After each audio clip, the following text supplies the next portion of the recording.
In the previous video, we broke down how Din Djarin, the Mandalorian, was willing to destroy his career to save an alien baby who became the galaxy's most wanted target.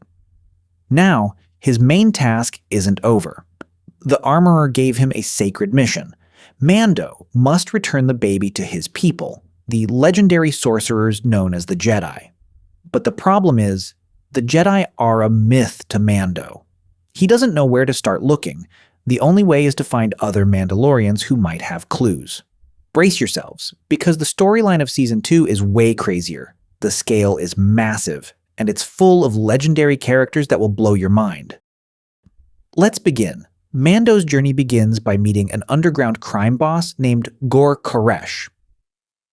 Mando heard a rumor that Koresh knows the location of another Mandalorian. Instead of giving information, Koresh traps Mando to steal his incredibly expensive Beskar armor. Of course, Mando easily wipes out Koresh's men and interrogates him. Koresh finally confesses that there is a Mandalorian hiding on the desert planet of Tatooine, specifically in the small town of Mos Pelgo. Wasting no time, Mando flies to Tatooine. He borrows a speeder bike from his regular mechanic, Peli Motto, and speeds across the desert to Mos Pelgo. Upon arriving, he finds a man wearing the legendary armor of Boba Fett, but after the helmet comes off, the man isn't a Mandalorian. He's Cobb Vanth, the town's marshal. Cobb admits he bought the armor from Jawa scavengers to protect his town from threats. As a strict follower of the Mandalorian way, Mando demands the armor back because only a true Mandalorian has the right to wear it. Cobb agrees, but on one condition: Mando must help him kill a deadly giant monster called a Krayt dragon that constantly terrorizes his townspeople. This is no ordinary mission. Mando and Cobb realize they can't defeat the mountain-sized monster, just the two of them. They are forced to ally with the desert nomads, the Tusken Raiders, and unite them with the hostile citizens of Mos Pelgo. Their plan is to lure the dragon out of its cave and detonate explosives right at its soft belly. During the execution, the dragon turns out to be much tougher. Gunfire and external bombs do nothing. In a desperate moment, Mando makes a crazy decision. He lets himself and a bantha packed with explosives be swallowed alive by the Krayt dragon. From inside the beast's stomach, Mando detonates the bombs and flies out using his jetpack. The monster is blown to pieces.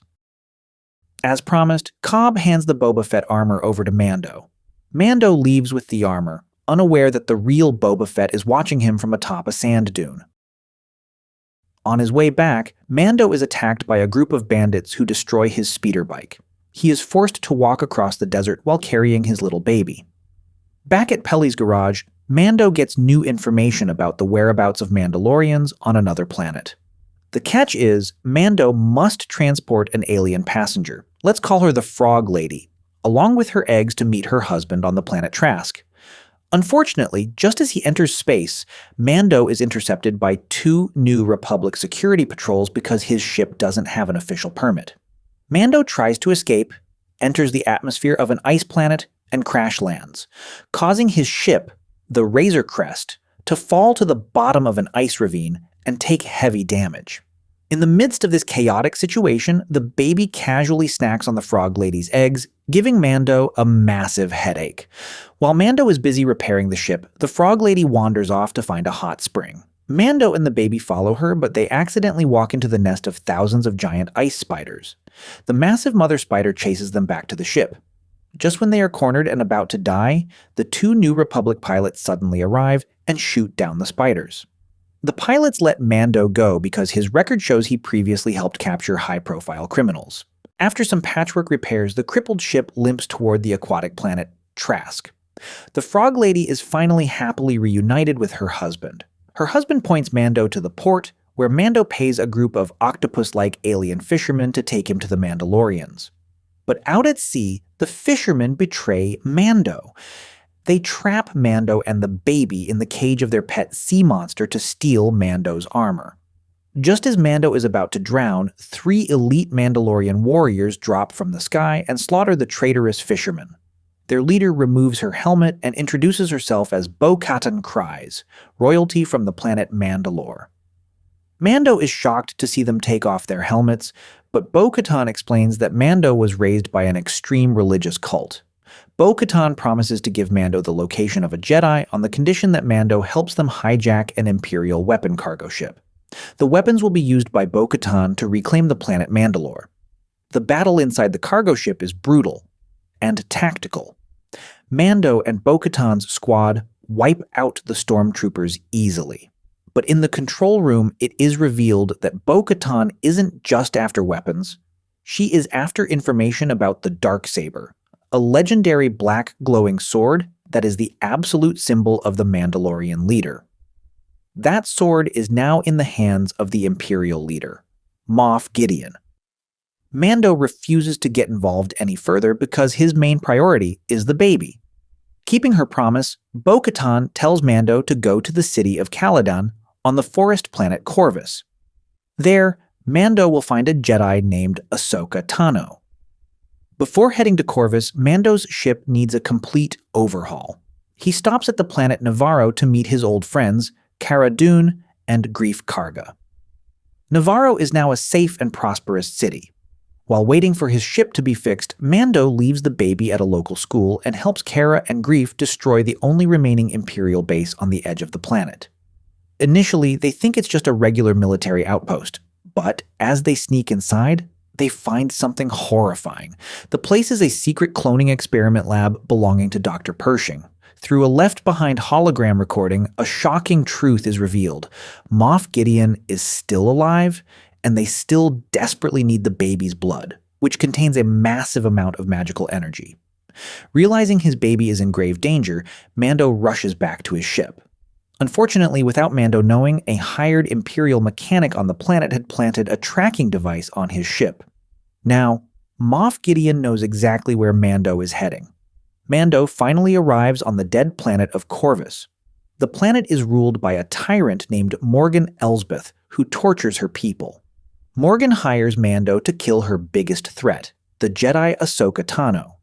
The payment is a long spear made of pure Beskar. Of course, Mando accepts the offer only as a way to find Ahsoka.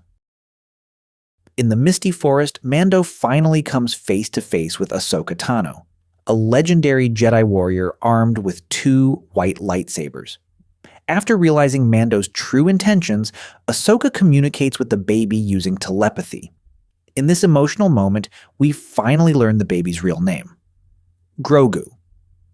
Grogu was once a youngling raised in the Jedi Temple, saved and hidden during the tragic Jedi Purge years ago. Fear of his past made Grogu hide his powers. The next day, Mando and Ahsoka team up to raid the city. An incredible battle breaks out. Ahsoka swiftly slashes through enemy forces and engages in a fierce duel against the tyrant, Morgan Elsbeth. Meanwhile, Mando rescues the citizens and neutralizes the other armed guards. After their victory, Mando is given the Beskar spear. However, Ahsoka refuses to train Grogu.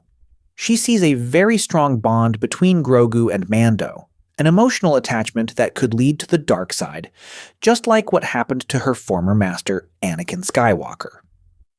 As a last resort, Ahsoka tells Mando to take Grogu to the ancient Jedi temple ruins on the planet Tython.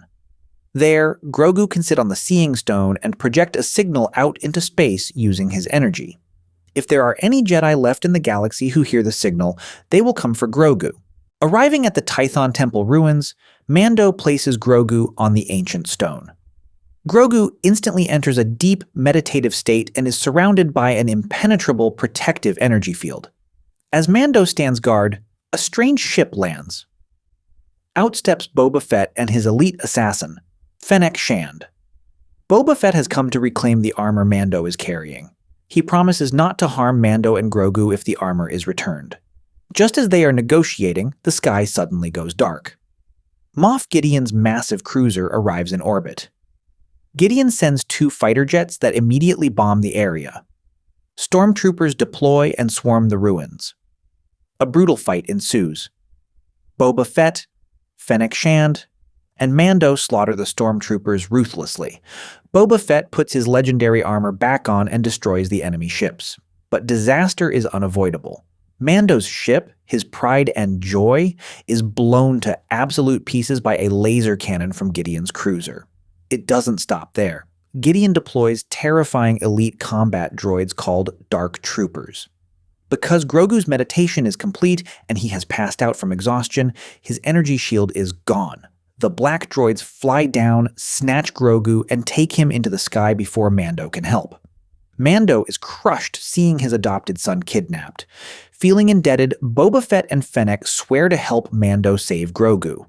Mando recruits Cara Dune again and frees his former enemy, the sharpshooter Mayfeld, from prison. They need Mayfeld because only he knows how to access the coordinates of Gideon's ship through a secret Imperial terminal on the planet Morak. The infiltration mission on Morak is incredibly tense. Mando is forced to remove his Mandalorian helmet in front of others to scan his face at the terminal machine to get the coordinates, a sacrifice of his beliefs for the child he loves. After successfully blowing up the Imperial base and letting Mayfeld go to start a new life, Mando now has Moff Gideon's exact location. To boost their firepower, Mando asks Bo-Katan Kryze for help. The incentive is clear. If they win, Bo-Katan has the right to take the Darksaber from Moff Gideon to reclaim Mandalore. The assault on Gideon's cruiser begins. The team splits in two. Cara, Fennec, and Bo-Katan breach brutally, slaughtering dozens of stormtroopers to seize the ship's control room. Meanwhile, Mando moves stealthily to the holding cell where Grogu is kept. On the way, Mando is intercepted by a single Dark Trooper. A deadly fight occurs. The droid is so strong it repeatedly punches Mando in the face. Luckily, Mando has the pure Beskar spear, which eventually manages to decapitate the steel robot. Mando reaches the holding cell and is shocked to find Moff Gideon holding Grogu hostage with the glowing Darksaber. Gideon tries to trick Mando, then cowardly attacks him from behind. A fierce duel of Darksaber versus Beskar spear erupts. With the sheer will to protect his child, Mando defeats Gideon, disarms him, and takes him alive. Mando brings Gideon, Grogu, and the Darksaber to the control room to meet his team. This is where a conflict arises. Mando sincerely hands the sword over to Bo-Katan, but Bo-Katan cannot accept it. According to Mandalorian tradition, the Darksaber cannot simply be given. It must be won in combat. Because Mando defeated Gideon, Mando is now the rightful owner of the Darksaber and the heir to the throne of Mandalore. Amidst the tension, the ship's red alarms blare. Dozens of Dark Troopers that were previously ejected into space fly back, land on the ship, and march toward the control room, shaking the floor. Bo-Katan and the others prepare for death, knowing it's impossible to defeat dozens of indestructible steel droids at once. Suddenly, a lone X-Wing lands in the ship's hangar. On the security monitor, a mysterious cloaked figure enters the hallway. The figure ignites a bright green lightsaber and begins slicing through dozens of Dark Troopers like paper. He crushes them with incredibly powerful force abilities. Grogu touches the monitor, sensing a calming presence. The figure finally arrives at the blast doors, and Mando opens them. He pulls back his hood, revealing the legendary Jedi, Luke Skywalker. Luke came after hearing Grogu's call from Tython. He says Grogu needs to be trained to control his powers to be safe, but Grogu hesitates and keeps looking at Mando. The most emotional farewell in Star Wars history takes place. Mando picks up Grogu. For the first time, voluntarily and without coercion, Din Djarin takes off his helmet in front of a room full of people. He lets Grogu touch his real face. Fighting back tears, Mando promises they will meet again someday. Grogu finally walks over to Luke Skywalker alongside R2-D2, leaving Mando standing there watching his adopted son leave.